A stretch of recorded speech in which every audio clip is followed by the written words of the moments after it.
Conserva la voz. Análisis sobre los hechos que hacen noticia en Estados Unidos, América Latina y el mundo. That America will never be a socialist country. Conserva la voz. Un espacio no apto para lo políticamente correcto o socialmente aceptable. La fuerza del cielo nos acompañe y ¡viva la libertad, carajo! Conserva la voz. Tu voz sin censura. Se ponen en la solapa el pin de la Agenda 2030, que no es más que la renuncia a nuestra soberanía. Con ustedes su anfitrión, Freddy Silva. ¿Qué tal, amigos? Reciban todos un caluroso y fuerte abrazo en este nuevo episodio de su podcast Conserva la Voz, un podcast dedicado a los conservadores. Soy Freddy Silva desde Tampa, Florida. Buenos días, buenas tardes, buenas noches, donde quiera que nos vean y escuchen. Estamos en la edición del jueves 16 de abril de este 2026. Hay bastantes temas que queremos abordar en esta jornada. Creo que todavía sigue siendo titular el tema de Oriente Medio. Y hay algo recién, muy fresquito nada más, de un alto al fuego que ha anunciado el presidente Donald Trump, esta vez entre Israel y el Líbano. Este informe viene desde el New York Post. Dice: Israel y el Líbano acordaron un alto al fuego de 10 días que comenzará a las 5 de la tarde, hora del este, ha anunciado el presidente Donald Trump el día de hoy. Trump escribió en su Truth Social que el primer ministro israelí Benjamin Netanyahu y el presidente del Líbano Joseph Aoun habían acordado la pausa para lograr la paz entre sus naciones. El día martes, los dos países se reunieron por primera vez en 34 años aquí en Washington, D.C., con nuestro gran secretario de Estado Marco Rubio, agregando o ha señalado que el objetivo es lograr una paz duradera. El mes pasado, poco después del inicio de la guerra en Irán, Israel comenzó una campaña masiva de bombardeos contra Hezbollah, una organización terrorista con sede en el Líbano, designada como tal por Estados Unidos y respaldada por Irán. Israel y Hezbollah llevan más de 4 décadas enfrascados en enfrentamientos intermitentes. Bueno, si hay algún crédito que tenemos que darle al presidente es que vamos a, creo, poder encontrar un camino de acuerdos permanentes, y entiendo que esa va a ser la finalidad ya después de los ataques, bombardeos y toda esta serie de incursiones militares. Será ver cómo se puede establecer una paz pactada, duradera, que pueda significar también estabilidad en la región. Si esta región no fuera económicamente importante para el mundo, créanme, los ojos estarían puestos en cualquier otro lado menos en ellos. Fíjense la realidad, ¿no? Porque a veces también es bueno ver en el plano geopolítico cómo es que se manejan las cosas. Hasta el día de hoy, y ya llevan décadas desde el siglo pasado, cruentas batallas civiles que se dan en África.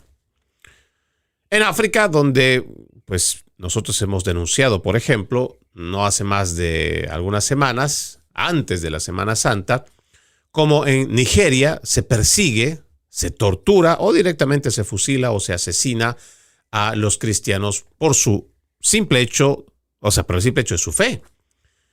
Van, los encuentran en las iglesias y terminan acabando con la vida de todos ellos. Los masacran, los persiguen. Bueno, para algunos esto parece como no debería contar. Y claro, cuando uno revisa, por ejemplo, lo que acontece en ciertas partes de África, no hay mucho interés económico por allá como para poder mediar por una paz.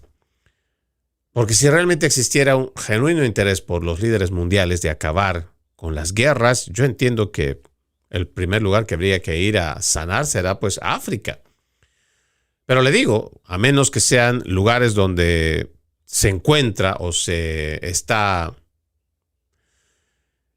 buscando este mineral tan precioso que ha puesto a, sobre todo, Gran Bretaña, Francia, en uno de los lugares más importantes de su economía, y le estoy hablando de los diamantes, el oro, los minerales.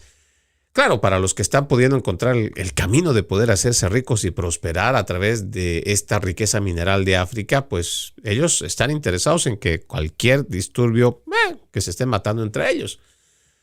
Mientras sus dragadoras, sus empresas mineras, mientras ellos estén operando y funcionando, está bien.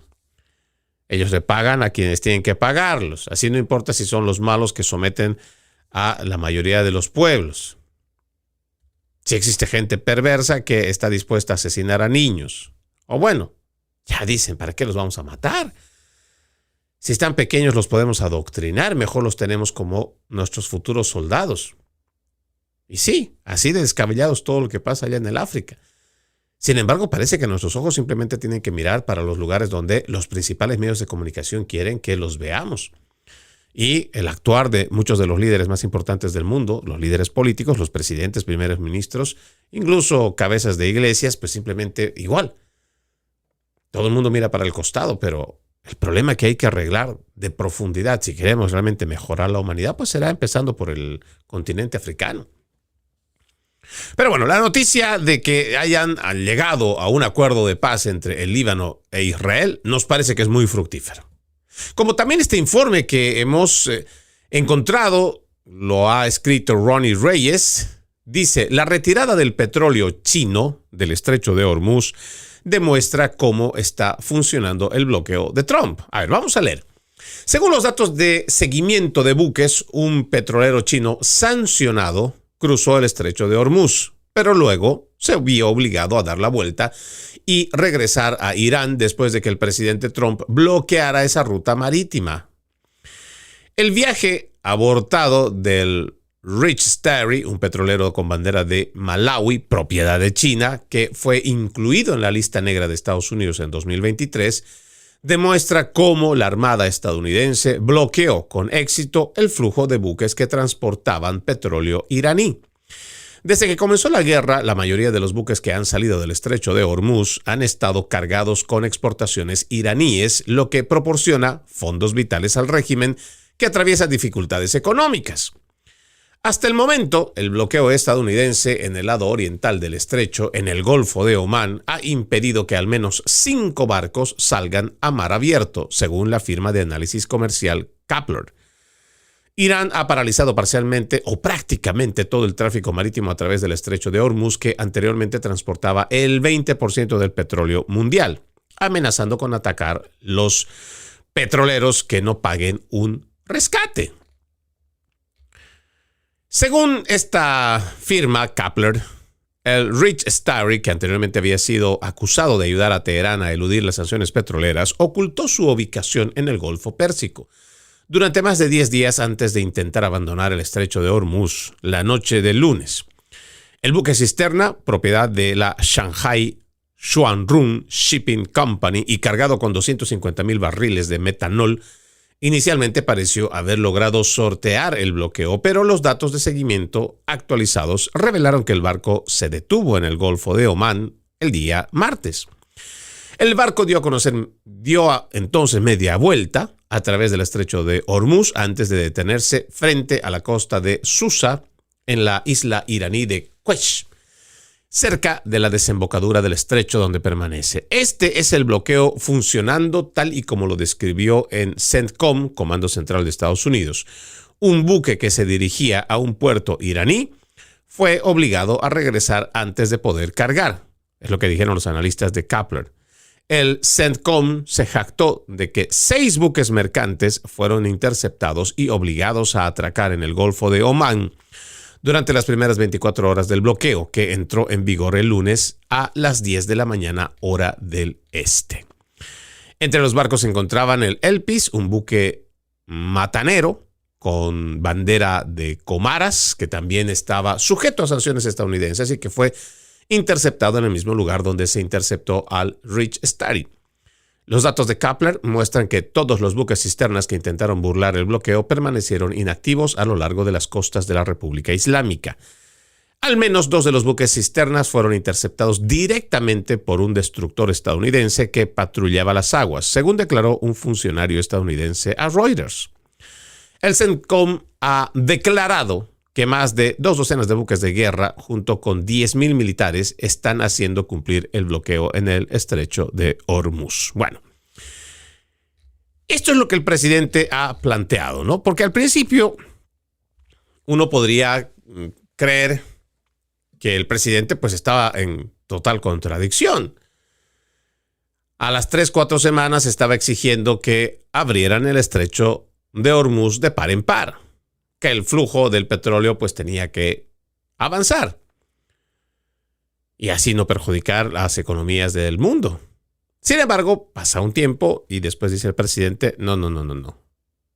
Si no llegamos a un acuerdo, pues simplemente vamos a ponerle una restricción, un bloqueo completo al estrecho de Hormuz. Vamos a llevar nuestros destructores y pues allá nos vemos las caras.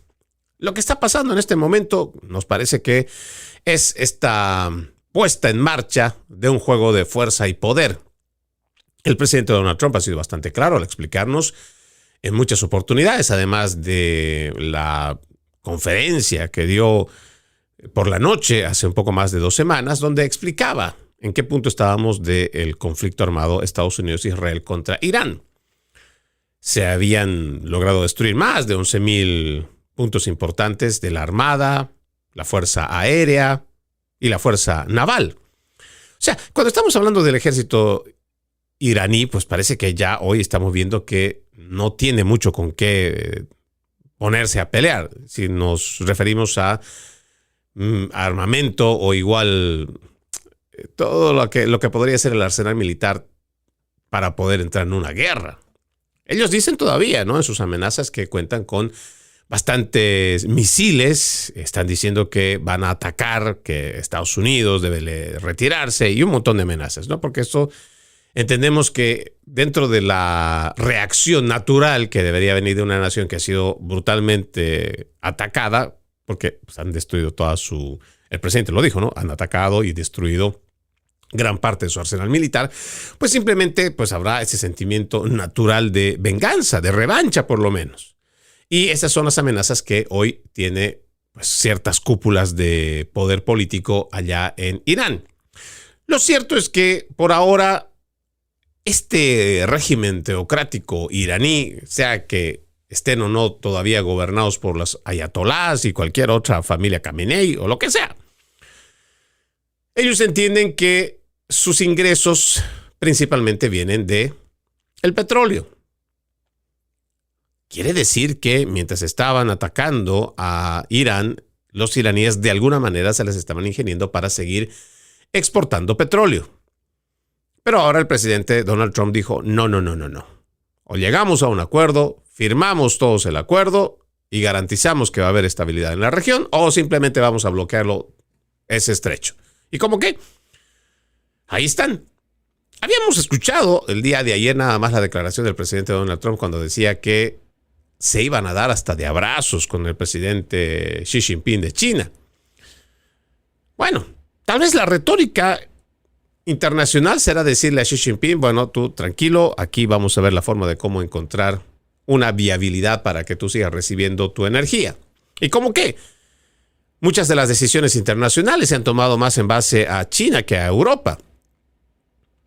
¿Usted recuerda que cuando le comenté la agencia internacional que controla precisamente la distribución del petróleo acumulado para emergencia, pues muchos países tomaron la decisión de poder ir liberando petróleo que se ha ido acumulando para situaciones de emergencia con tal de que pues los mercados puedan estar relativamente estables y el precio del petróleo pues no vaya a dispararse no más de lo que ya se ha disparado. En este sentido, yo creo que ahora China pues tendrá que repensarlo muy bien. No hemos escuchado una declaración, por lo menos en el momento que estamos haciendo esta edición, de una China que sea más beligerante, más reaccionaria, más belicista. Todavía no. Eso para mí me llama mucho la atención. Es una red flag. Porque si bien es cierto, han logrado un acuerdo con China para que no le esté enviando material de defensa a Irán, si Irán ve que su socio, porque son socios económicos con China, necesita petróleo, él está enviando este petróleo, como dice este informe que recién hemos leído, pues le dijeron que se vuelva para atrás. Lo que quiere decir que China está ahora mismo, o debe estar ahora mismo, utilizando mucho de su petróleo de reserva. ¿Cuánto tendrá China en su almacén para poder subsistir? No sé. ¿Un mes? ¿2 meses? ¿Medio año? No lo sé. ¿A cuánto ascenderán sus reservas de petróleo? Pero lo que sí estoy seguro es que parte de la gran cadena de producción que representa para el mundo China está en este momento amenazada. Y entiendo que esta nación no se va a quedar con los brazos cruzados. Ahora, hay otro aspecto en medio de este conflicto del cual no se está hablando, pero que ya no solamente implica a China, sino en general al mundo. Existe la gran posibilidad de que mientras el petróleo no fluya como lo estaba haciendo a las refinerías de Occidente, pues entonces nos vamos a ver en un serio problema para la siembra y la cosecha. Tal vez son aspectos que mucha gente no le cuenta, no le platica y parece que solamente el tema se centraría en los precios del petróleo y que el único interés que deberíamos poner, por lo menos como objetivo, como mira, como análisis, debería ser la parte económica. No se crea. El tema energético no solamente deriva, o sea, la parte económica no solamente deriva en el plano energético para el consumo del petróleo, del diésel o igual la gasolina de avión. No. Para que nosotros tengamos la cantidad de superproducción de alimentos que el ser humano produce, y yo digo que produce en exceso, porque entiendo que además es fácil, es de sentido común. Vaya usted a los restaurantes de comida rápida, la cantidad de comida que se bota por día, y que además esa comida ni siquiera se la pueden regalar a las personas sin hogar, a las personas que están en calidad de calle o en situación de calle.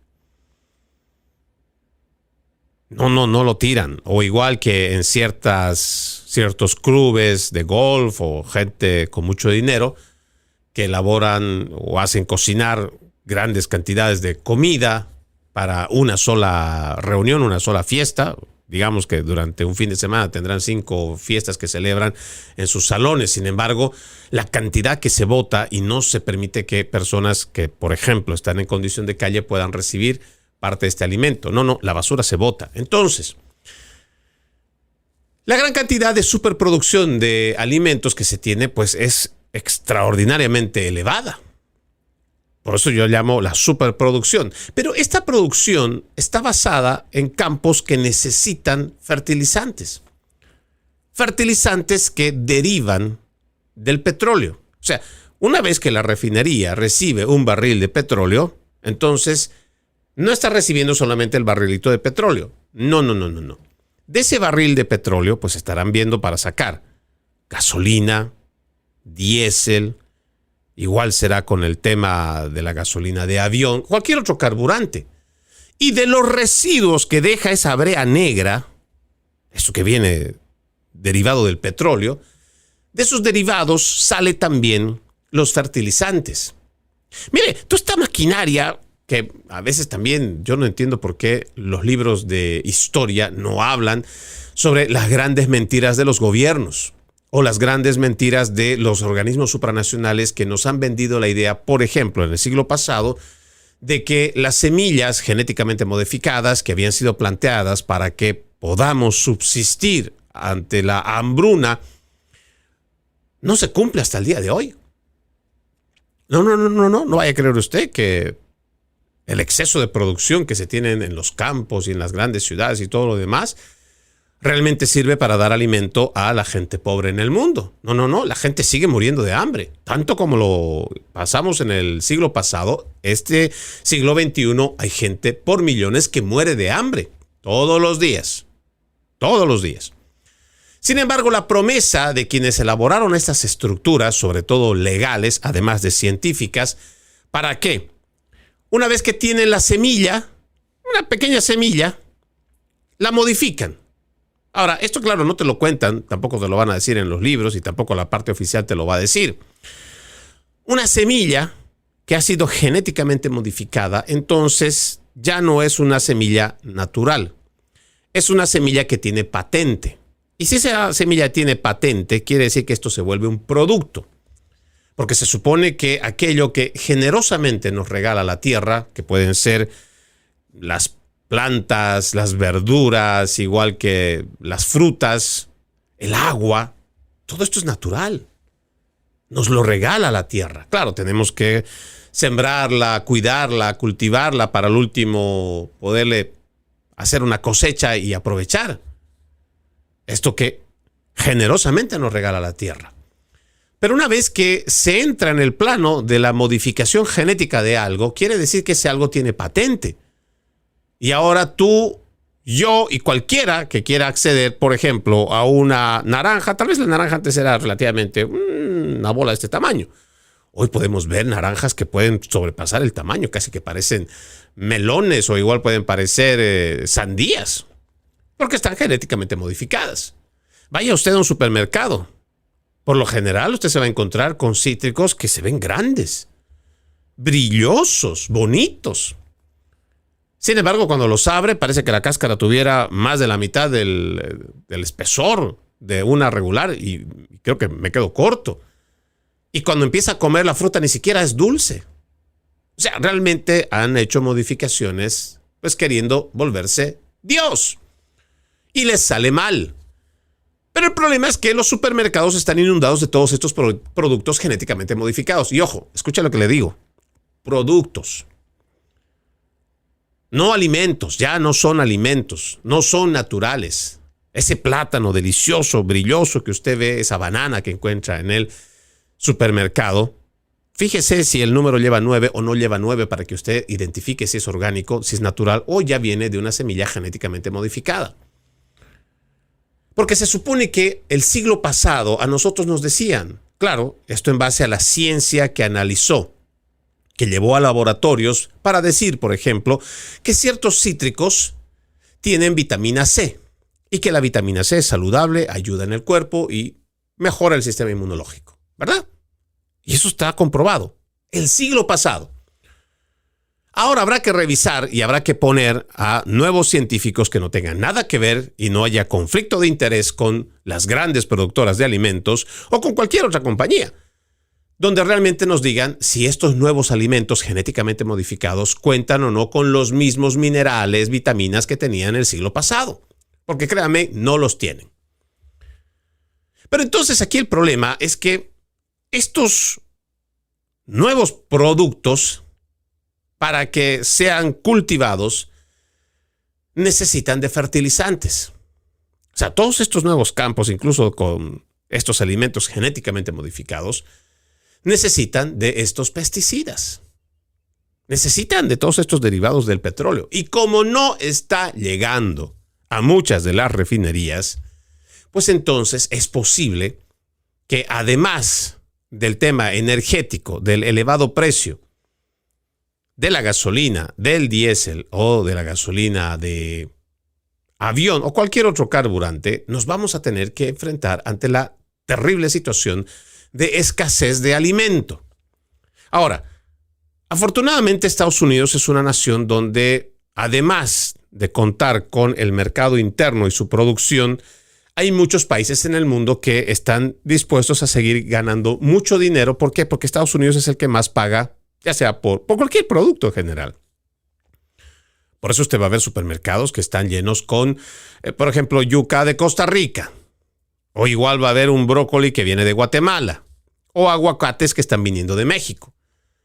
Pero entonces, si el tema es global y los pesticidas empiezan a escasear, hay una consecuencia natural que es que los pesticidas no van a proteger a mucha de la producción. Bueno, esto en teoría. Aunque también en la práctica ya hemos visto que es así. Y va a empezar a escasear los productos.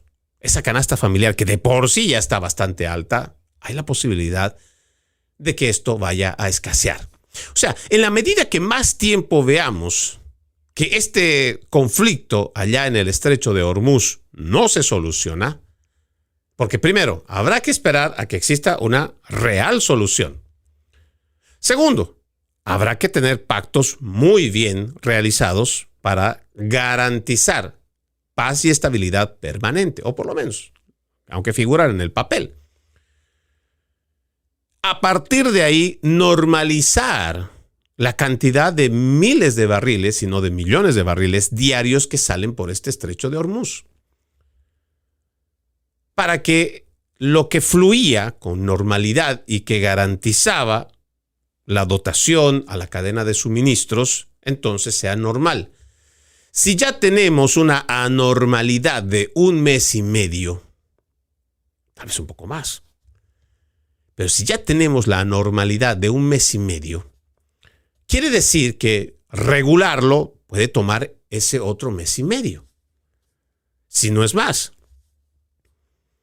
Y todavía con la amenaza de que puede que otra vez vuelva a estar como estaba antes. O sea, me refiero cuando empieza el conflicto. Habrá que ver de forma más profunda el análisis que hacemos, no simplemente en el apasionamiento político, en el aplauso a quien pueda estar ganando, o igual, o sea, habrá que ver desde distintos puntos de vista. Sigo firme en mi posición. Yo no estoy a favor de la guerra. No puedo estar a favor de la matanza de personas inocentes, sea quien sea. Pero en este sentido, también tendremos que estar viendo nuestra economía. Porque si estamos viendo que en las gasolineras ya han pasado de $4 con 10 centavos, 20 centavos, dependiendo de dónde va a cargar usted. Ya no quiero ni imaginarme cuánto está el diésel en California. Sí, aquí estamos encontrando el diésel a $5.30, $5.80. En el estado de la Florida. Imagínense el resto de la nación. Y a partir de ahí, la cantidad de cosas que también a gusto y discreción ha hecho ciertos supermercados que significan menos poder adquisitivo, que le representa a usted menos ahorro. Yo sigo abogando porque el presidente de una vez por todas salga de este conflicto y ver la manera de cómo se puede arreglar. Más allá de satisfacer o no la ambición del gran Israel y Benjamín Netanyahu con todo lo que él ha planteado desde hace décadas de lo que quiere, claro, su planteamiento de Benjamín Netanyahu no deja de ser interesante. Ahora, si uno revisa lo que él expone, ¿qué es el gran Israel? Es no solamente el territorio que él entiende que es Israel, sino ver cómo puede hacer de sus enemigos sus aliados. En este punto ya estamos en ese acceso que él ve como el gran Israel, donde los países productores de petróleo ya no tengan que estar llevando el petróleo por los puertos del Estrecho de Hormuz o de la zona del Golfo Pérsico, sino que se construyan oleoductos desde las zonas de los países petroleros, algunos aliados, algunos enemigos o algunos que simplemente no simpatizan, pero tampoco pues se declaran la guerra. Pero la idea de Benjamín Netanyahu es llevar todo ese petróleo a través de oleoductos para que por la Franja de Gaza o en los puertos cerca de la Franja de Gaza, pues entonces Israel sea el que termine controlando todo el flujo de petróleo desde ahí. Mucha gente, pues, parece que no entendiera cómo es el juego geopolítico de Benjamín Netanyahu, pero ¿por qué cree usted que ha bombardeado con tanta y sin piedad a la zona de la Franja de Gaza? Precisamente porque son un obstáculo para los intereses del gran Israel. Y ahí ya se ha logrado un acuerdo de paz. La idea de este gran Israel no es un invento mío, no es una opinión antisemita, no, es una idea planteada por el mismo Benjamín Netanyahu ante las Naciones Unidas. Ahora, usted podrá estar de acuerdo o no con las aspiraciones del Estado de Israel. Con lo que no podríamos estar de acuerdo es con los procesos, con los medios, con el tipo de acciones que se están llevando de por medio para conseguir sus aspiraciones. En lo personal, el presidente Donald Trump está en una terrible encrucijada. Puedo entender que existe una cierta alianza Estados Unidos-Israel y puedo entender que exista también esta AIPAC y todo este grupo que prefiere estar del lado de Israel y estar constantemente financiando o ver la forma de cómo hacer interferencia electoral para que puedan influir en los políticos de los Estados Unidos para ayudar y estar del lado de Israel. Lo puedo entender. Porque si vemos ese pequeño Israel también puede estar muy bien armado y puede tener la tecnología en defensa de punta. Sin embargo, tiene muchos enemigos allá. Demasiados enemigos allá. Y Estados Unidos pues tiene ese compromiso, no sé si es histórico, no sé si es político. Sin embargo, en el accionar, o sea, en las acciones, estamos viendo que Estados Unidos realmente está como un firme aliado de Israel. Sin embargo, lo que no estamos viendo es qué es lo que Estados Unidos realmente va a ganar de este conflicto. Porque a ciencia cierta y según lo que están mostrando los hechos, quien realmente está logrando sus objetivos es Israel. Pero ¿qué de bueno tenemos nosotros como Estados Unidos que nos vaya a retribuir para el pueblo de los Estados Unidos haber hecho semejante inversión en este conflicto armado? Y le digo, el presidente Donald Trump está en un terrible dilema ahora, porque yo entiendo que él quiere zafarse de esta situación. Y entiendo que estando tan cerca de las elecciones de medio término, pues habrá que ver cómo vamos a mejorar todo lo que sea, no destruido, pero lo que se ha malogrado, porque el presidente en el primer año ha logrado grandes cosas, ha logrado otra vez estabilizar la economía. Tiene buenos puntos para poder decirle a la gente, pues en política doméstica estamos trabajando bien, para que la influencia del presidente llegue al resto del pueblo norteamericano para las próximas elecciones. Sin embargo, este tema de la guerra pues ha traído muchos problemas, sobre todo económicos, para el bolsillo, porque este es un ataque directo al bolsillo de la clase media. No importa si usted es republicano o demócrata.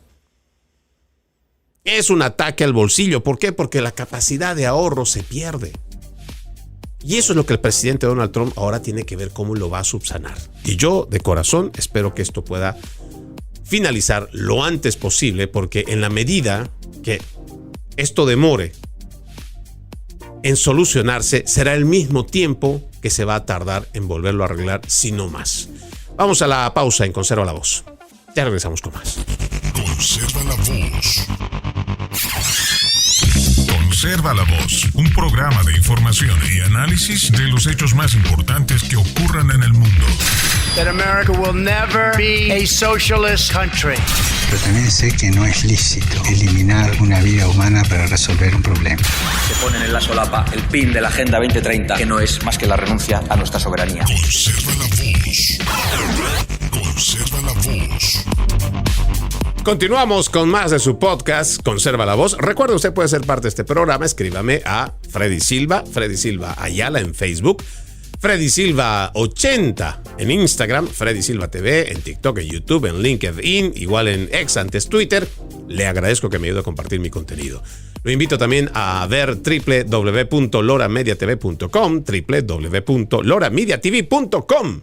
Un espacio donde encuentra periodismo objetivo. Hay, además de este programa, usted puede verlo, puede ver otro tipo de programas. No lo olvide, www.loramediatv.com, www.loramediatv.com. Hay un tema que realmente me preocupa mucho de cara a las elecciones de noviembre de este 2023. Creo que le he explicado en distintos programas cómo lamentablemente nuestro sistema electoral tiene fisuras donde se pueden cometer irregularidades. Hay trabajos no solo con denuncias plasmables, hay también jueces que han dictado sentencia por fraude electoral. Lamentablemente tenemos no solo un partido demócrata cínico, sinvergüenza, defraudador, y lo más, pero yo creo que lo más terrible de todo esto es que exista una prensa progresista aliada de estos demócratas. Si usted revisa tan solo las elecciones de este siglo XXI, ya ni siquiera vayamos al conteo, revisión y demás del siglo pasado, que seguramente igual hay o se viene cometiendo fraude electoral, aunque el siglo pasado todavía se confiaba mucho en la buena fe. Hoy no puedes confiar más en esa buena fe. El Estados Unidos de este siglo XXI no es el mismo del siglo pasado. Hoy tú le preguntas a la mayoría de los ciudadanos jóvenes que están en la universidad o saliendo de la universidad, de alguna manera, toda esta izquierda progresista radical se ha metido en estas casas de estudio superior y han adoctrinado a los jóvenes. Por eso usted ve en las estadísticas, las cifras no mienten.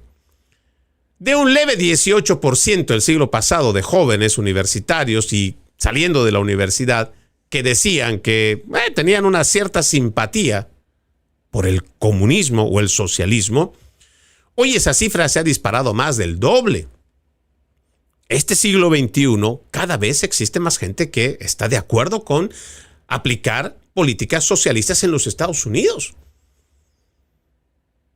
Y toda esta camada de radicales de izquierda, Bernie Sanders, Alexandria Ocasio-Cortez, Ilhan Omar, toda esta gente que promueve este tipo de ideas de asistencialismo eterno y además el paternalismo estatal, son ideas que han sido importadas desde afuera. Y lamentablemente, mucho de esto el joven ha asimilado. Yo creo que usted ya estará más interiorizado. Por ejemplo, la corriente progresista. ¿Cuál es la esencia del progresismo? Es relativizar todo. Así como se han encargado de decirle a la mujer, no, el aborto no es un delito. Matar a tu hijo en el vientre no es un delito, es un derecho. Es un empoderamiento. Y la mujer se lo ha creído. ¿Por qué? Porque le han metido todo este relativismo. Porque ahora relativizamos la vida. Ya no estamos hablando de ese ser humano digno al cual tú debes respetar porque es una vida que hay que cuidar. Hoy cuando dicen, pero es que no es un humano. No, es un feto. Es una bolsa de células que depende de otro ser humano. No puede ser humano. Sí lo es. Pero entonces al momento de relativizar la vida dices, bueno, si entonces no es un delito y es un derecho, pues tengo el derecho de no gestarlo. Tengo el derecho de matarlo porque no lo quiero tener, no lo quiero ver. Entonces al relativizar las cosas, vamos haciendo de esto una normalización, porque ya no solo te vas a limitar a relativizar la vida. Ahora también vas a relativizar los valores éticos y morales. Por ejemplo, quienes tienen la formación cristiana saben que existen 10 mandamientos. 10 mandamientos que son absolutos. No son relativos. Cuando los mandamientos dicen, ¿no? El primero, amarás a Dios, tu único Dios. No te está diciendo, si la misericordia de Dios llega a tu vida y sientes la fidelidad, entonces tú amarás a ese Dios, único Dios. No, eso es un relativismo. Cuando Jesús dice, amarás a tu prójimo como a ti mismo, no te está diciendo si tu prójimo es bueno, si tu prójimo es una persona que te cuida a los niños, te cuida a los perros, o es un buen vecino. No te está diciendo, simplemente es una orden. Cuando dice no robarás, no te está diciendo, es que el político le va a quitar al gobierno para que tú recibas esto como ayuda. Es una mentirita piadosa. No, vamos a decirle nomás al gobierno que como hemos llegado de un país socialista o comunista, pues entonces le vamos a mentir de que no tenemos cómo trabajar. No, sí hay trabajo, por todo lado hay trabajo, solamente que me están pagando muy poco. ¿Para qué voy a ir a trabajar? No, que el gobierno sepa que no estoy trabajando para que me siga dando ayuda económica. Yo quiero seguir que me siga dando comida. Y si puede que me pague la renta de mi casa y si también sobra dinerito, pues me saco un carro y que me lo pague también el gobierno. Mientras tanto yo le digo que no encuentro trabajo. No, hay mentiras de por medio. Y por eso le digo a usted, si empezamos a relativizar los valores éticos y morales, vamos a empezar a normalizar este relativismo en todo. Si dice, no robarás y no mentirás, entonces el político, ¿qué dice? No, es que yo no le estoy robando ni tampoco estoy mintiendo. Le estoy haciendo un favor a cierto grupo de gente. Y la gente se lo cree. ¿Por qué? Porque entonces ya ha asumido que es una mentirita piadosa. Es una mentirita pequeña, chiquita. A nadie le hace daño. Pero entonces nuestros valores, sobre todo los cristianos, no te están poniendo a prueba en un relativismo. No te están diciendo simplemente que no lo debes de hacer. Punto. Y se acaba ahí. No hay más. No robarás, pues no robarás. No te está diciendo un centavo, un poquito, un millón, no robarás, punto.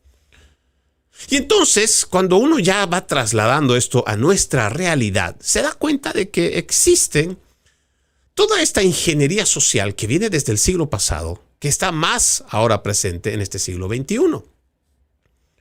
Entonces, cuando la gente habla de fraude electoral, viene la televisión, vienen los principales medios de comunicación, y por más que aparezca yo, o igual cualquier otro disidente, cualquier otro conservador, y denuncie que existe un fraude, que alguien está posiblemente haciendo fraude, y tienes a los principales medios de comunicación diciendo, pero no lo has comprobado. No, pero aquí está, tengo un video, tengo muestras, tengo esto. No, pero es que no ha llegado un juez. ¿Dónde está la parte oficial diciendo que sí, esto es evidentemente fraude? Hasta ese punto son de cínicos. Pero veamos en lo que va de este siglo XXI, cómo se mueve y se maneja este cinismo en los principales medios de comunicación. Cuando gana Donald Trump en las elecciones de 2016, ¿qué es lo que aparece primero? Que hubo fraude, que hubo interferencia electoral, que hubo una colusión rusa. Lo dijo Tulsi Gabbard en el informe desclasificado, que desde la administración de Barack Hussein Obama se orquestó esta gran mentira sobre el Russia Collusion en colusión con la campaña de Hillary Clinton. Y no lo dejaron gobernar al presidente. Incluso lo llevaron a un impeachment con mentiras. Así, lo trataron al presidente. Pero propiamente en lo que fueron las elecciones, para los demócratas, cuando ellos pierden, entonces hay fraude electoral. Rusia puede intervenir y cualquier otra persona puede intervenir. Y esto es de lo más anecdótico. Pero en el 2020, cuando se cuestiona, porque, a ver, o sea, yo no digo que el presidente Donald Trump sea una monedita de oro que a todo el mundo le cae bien. No. Pero tenías a un viejo senil. Tenías a un viejo que, o sea, y me disculpará usted la forma en cómo me refiero a Joe Biden, pero ya es una persona vieja. Y no vieja por la edad, sino que una persona realmente deteriorada por el tiempo, con una situación cognitiva muy decaída, antes de las elecciones. Entonces, ¿qué hace el Partido Demócrata de forma inteligente? Yo pienso, ¿no? Sus asesores y quien quiera se dieron cuenta que este señor, si salía a hacer rallies o salía a hablarle a la gente, pues iba a generar más bien más descontento. Haga usted las comparaciones. El presidente Donald Trump viene haciendo rallies donde la gente lo seguía entre 20, 30,000, 50,000, hasta 70,000 personas en campos abiertos. Y si eran coliseos, los coliseos fácilmente llegaban a 30,000 personas. Todo el mundo parado. Pero con tal de estar ahí escuchando al presidente, una vez que se ponía a hablar el presidente no paraba 2 horas hablando. Pero hizo rallies por casi todos los Estados Unidos. Vea los estados a los cuales ha ido durante sus rallies. Y compare lo que ha hecho Joe Biden en esa campaña de 2020. Joe Biden estuvo metido ahí adentro, en un sótano. Pocas veces usted lo veía allá afuera. Y si había gente que estaba con él, no superaban los 50. Así de engañoso fue todo esto. Pero resulta que el día de las elecciones, por más de 6, 7 millones de votos, incluso supera al quien yo entiendo es un buen orador.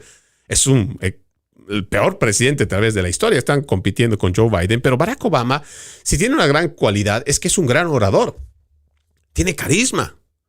Cautiva a la gente. Yo he tenido la oportunidad de ver algunas de sus disertaciones. El señor sabe cómo manejar al público.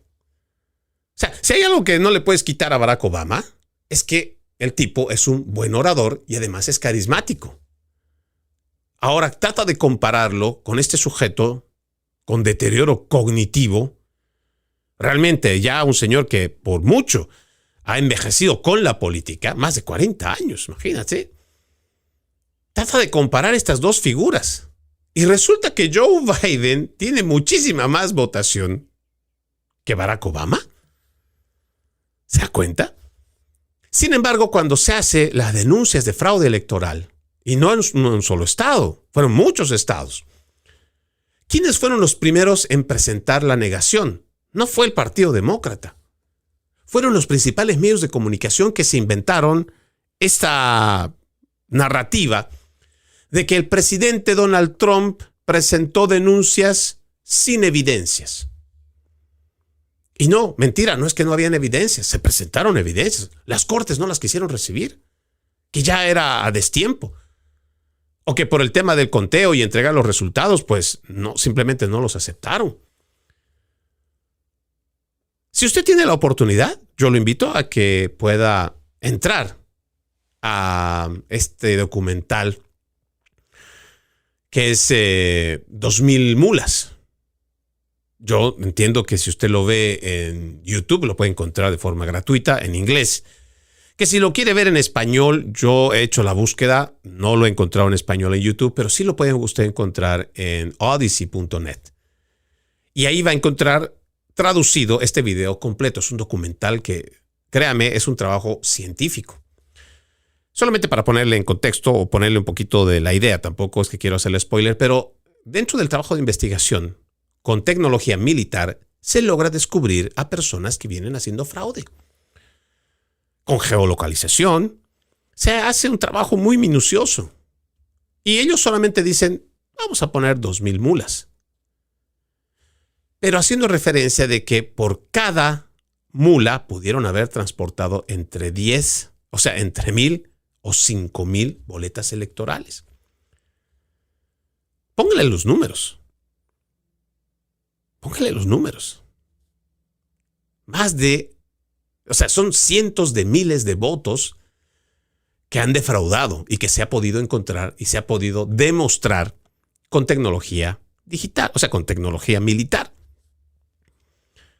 A esto hay que añadirle que usted puede ir a heritage.org y buscar también, digite solamente la palabra fraude electoral y usted va a ver lo que se va a encontrar ahí. No son denuncias, como generalmente dice el Partido Demócrata, los medios de comunicación. No. Son personas llevadas a un proceso mediante la Fiscalía con investigación donde un juez determina que existe en sentencia que hubo fraude. No 10, no 100, son miles. Ahora, mi preocupación es porque el Partido Demócrata ya se las está oliendo que todo esto pues ya ha salido a la luz y la gente se ha dado cuenta también de que nuestro sistema electoral pues tiene que ser cuidado primero por el ciudadano, no por el político. Y en este sentido han ido trabajando los últimos 5 años, primero en esta inmigración ilegal, porque están llevando a votar a los inmigrantes ilegales. Así de turbios, así de perversos son. Incluso les pueden perjudicar para el resto de cualquier futuro proceso legal que puedan tener, si es que logran encontrar que estos han cometido fraude. Pero no les interesa. Eso por un lado. Y el otro es un nuevo pacto que hacen algunos estados, 19 hasta ahora, donde lo que quieren es hacer modificaciones en el conteo final de las elecciones. Es un pacto en el que la gobernadora, recientemente llegadita, no hace mucho que ha asumido al poder, una socialista en el estado de Virginia, que se suma a este pacto estatal para promover en mi opinión, algo que realmente va en contra del voto ciudadano. Dice por aquí, el gobernador o la gobernadora demócrata radical de Virginia pues está haciendo uso de su mando para ceder los votos electorales del estado al fraude del voto popular nacional. Dice por acá, la guerra de la izquierda radical contra la República Americana acaba de dar un aterrador salto adelante de la mancomunidad de Virginia.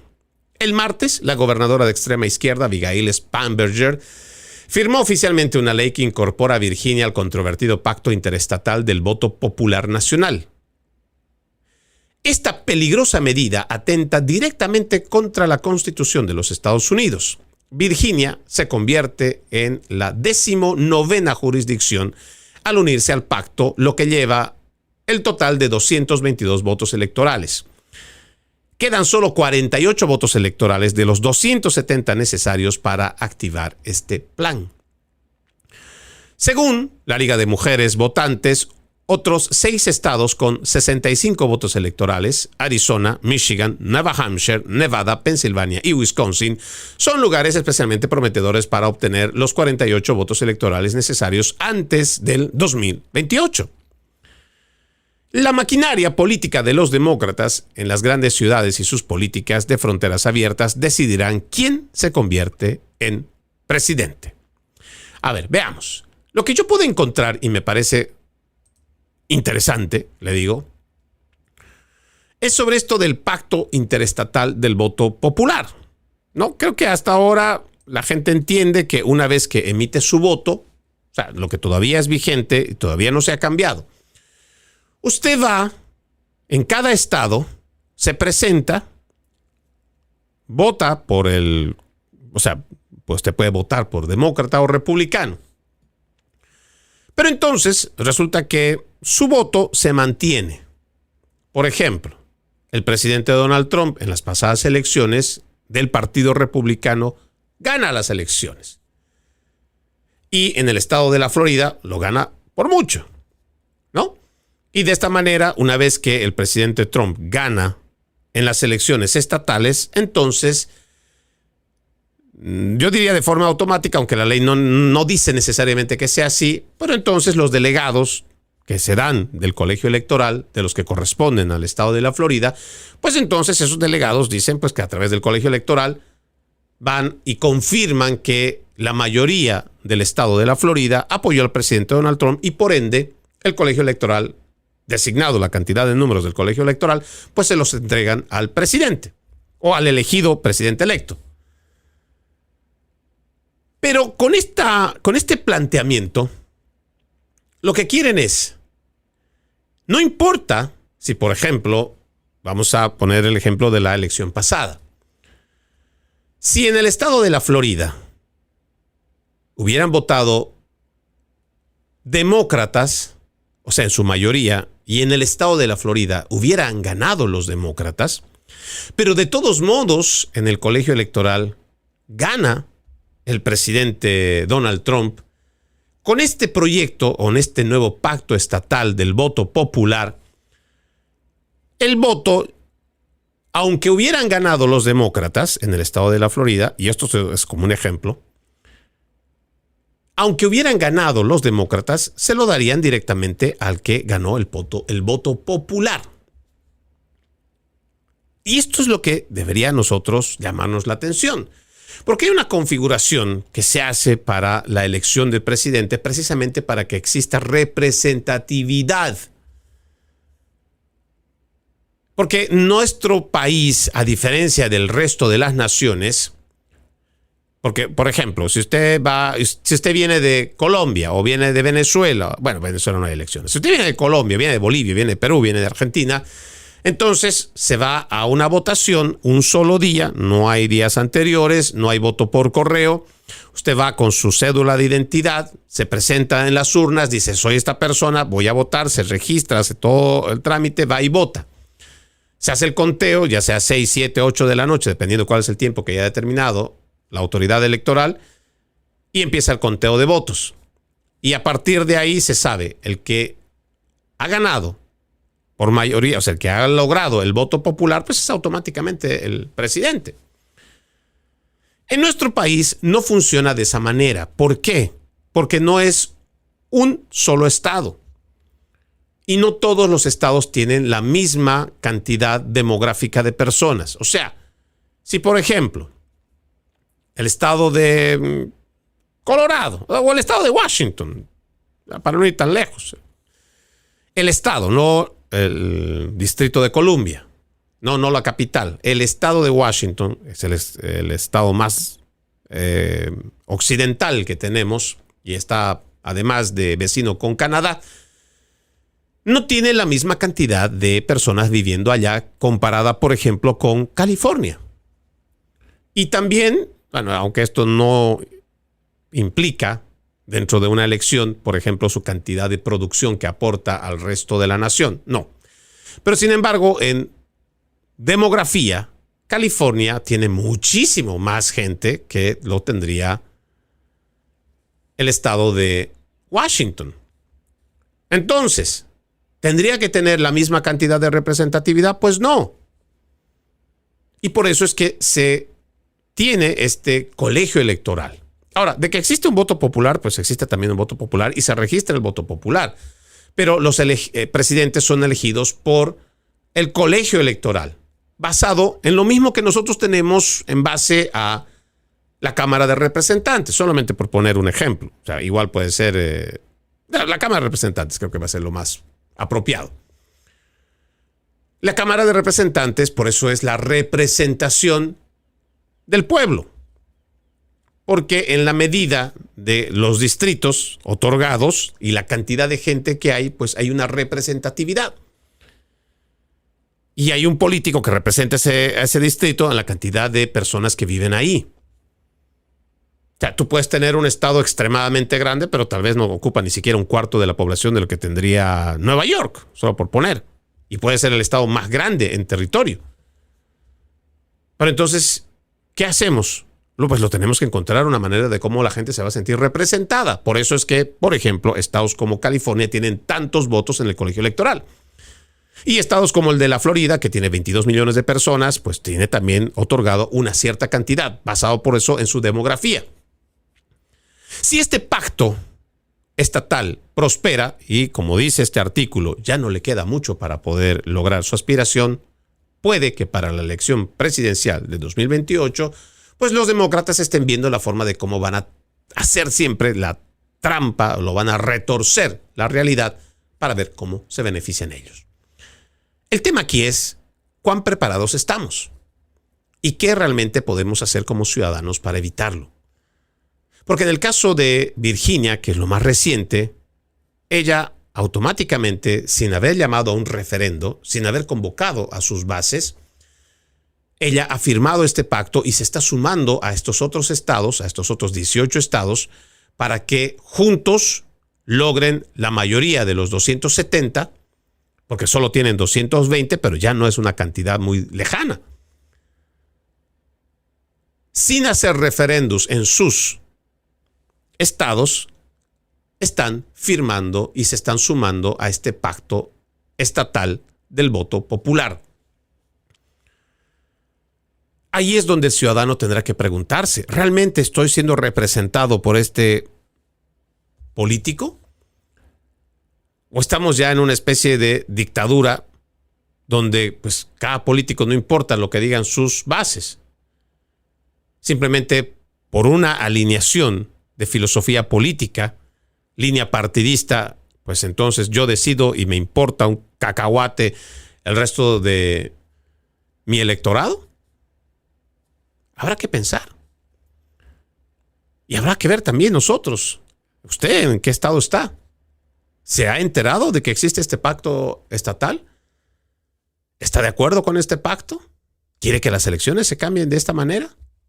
Bueno, también esa es su decisión si quiere que se cambie. Sin embargo, ¿cuáles son las repercusiones que va a traer para nuestra nación?